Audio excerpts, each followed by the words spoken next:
Bismillahirrahmanirrahim. Assalamualaikum warahmatullahi wabarakatuh. Hamdan wa syukronillah, kita masih diberi kesempatan untuk berbagi ilmu pada mata kuliah ini di materi ke-11, Rancangan Penilaian Pembelajaran Akidah Akhlak di MI. Proses pembelajaran yang dilakukan tidak akan lengkap hasilnya jika tidak dilakukan penilaian atas pencapaian oleh para peserta didik.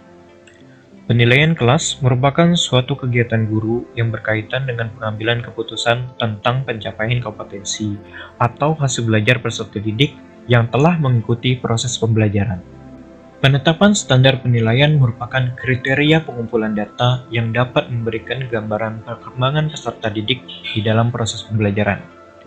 Jika pada umumnya penilaian siswa diketahui sesuai pengetahuannya, sebenarnya ada 3 ranah ruang lingkup standar penilaian untuk pembelajaran akidah akhlak DMI yang mencakup penilaian aspek atau kompetensi sikap atau ranah afektif.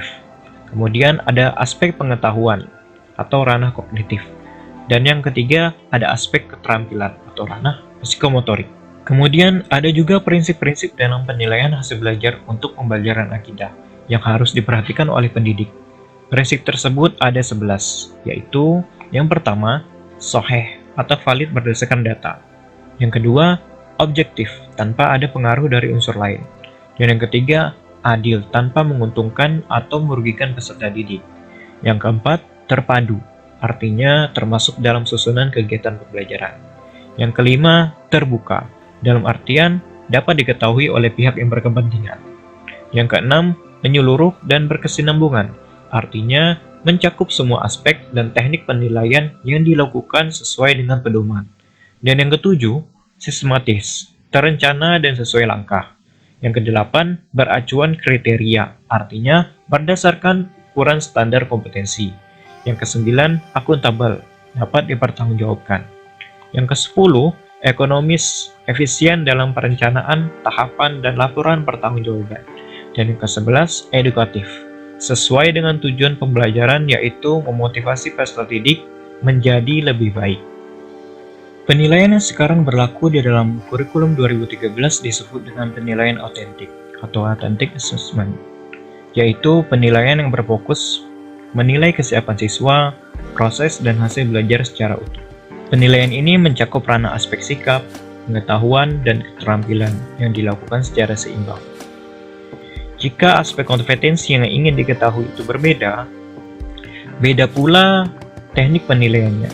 Adapun teknik penilaiannya seperti berikut. Yang pertama, untuk penilaian aspek sikap atau afektif. Teknik yang biasa digunakan ialah teknik observasi dan pengamatan. Kemudian juga diadakan kuesioner bagi para peserta didik hingga wawancara. Instrumen penilaiannya bisa menggunakan skala penilaian atau rubrik scoring. Yang kedua, untuk penilaian aspek pengetahuan atau kognitif. Penilaiannya bisa berupa tes tertulis, tes lisan, dan tugas lainnya yang sesuai dengan kompetensi yang dinilai.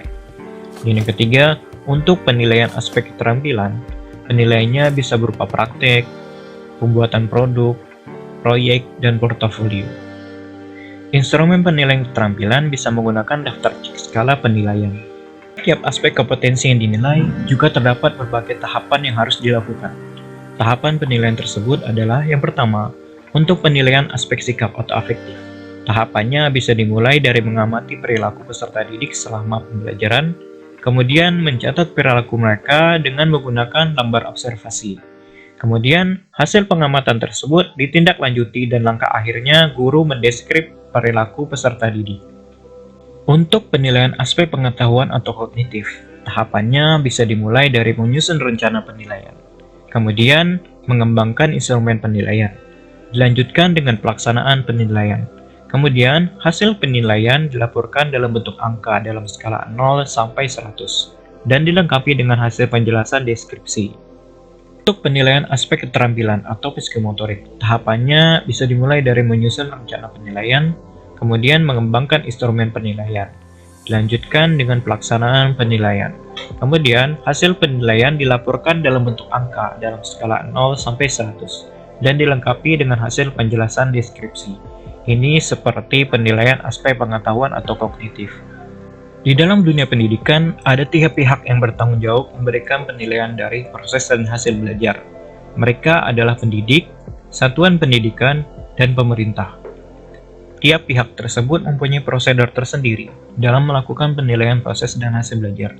Kemudian, bentuk penilaian dari ketiga pihak tersebut juga berbeda. Penilaian hasil belajar oleh pendidik dilakukan dalam bentuk ulangan, pengamatan, penugasan, dan bentuk lain yang diperlukan. Sedangkan penilaian hasil belajar satuan pendidikan dilakukan dalam bentuk ujian sekolah atau madrasah. Dan kemudian penilaian hasil belajar oleh pemerintah dilakukan dalam bentuk ujian nasional atau bentuk lain yang diperlukan. Setelah dilakukan penilaian, langkah selanjutnya agar tercipta komunikasi dan kerjasama antar sekolah, orang tua, dan masyarakat adalah laporan hasil penilaian oleh pendidik. Dalam hal ini, pihak-pihak yang mengetahui hasil penilaian tersebut adalah kepala sekolah, wakil kurikulum, wali kelas, pendidik, bimbingan dan konseling, dan orang tua atau wali. Isi dari laporan penilaian tersebut bisa berupa: yang pertama, rincian hasil belajar peserta didik berdasarkan kriteria yang telah ditentukan. Dan yang kedua, informasi yang jelas, komprehensif, dan akurat tentang perkembangan peserta didik. Dan yang ketiga, bahan informasi kepada orang tua tentang perkembangan hasil belajar anaknya. Dari ketiga pihak yang bertanggung jawab melakukan penilaian hasil belajar, bentuk laporan yang dihasilkan mereka pun berbeda-beda. Dari pihak pendidik, ada dua bentuk laporan penilaian ditinjau dari aspek yang dinilai.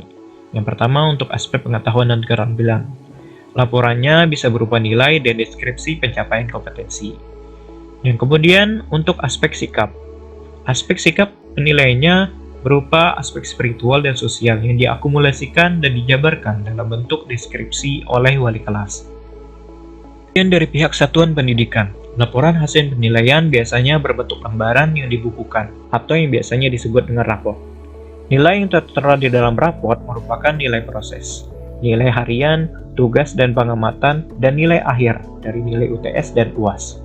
Dan dari pihak pemerintah, mereka mendapatkan hasil proses pembelajaran dari satuan pendidikan, yang mana kemudian hasil ujian kompetensi disampaikan kepada orang tua. Ketika semua runtutan penilaian pembelajaran sudah selesai, ada yang namanya ketuntasan belajar.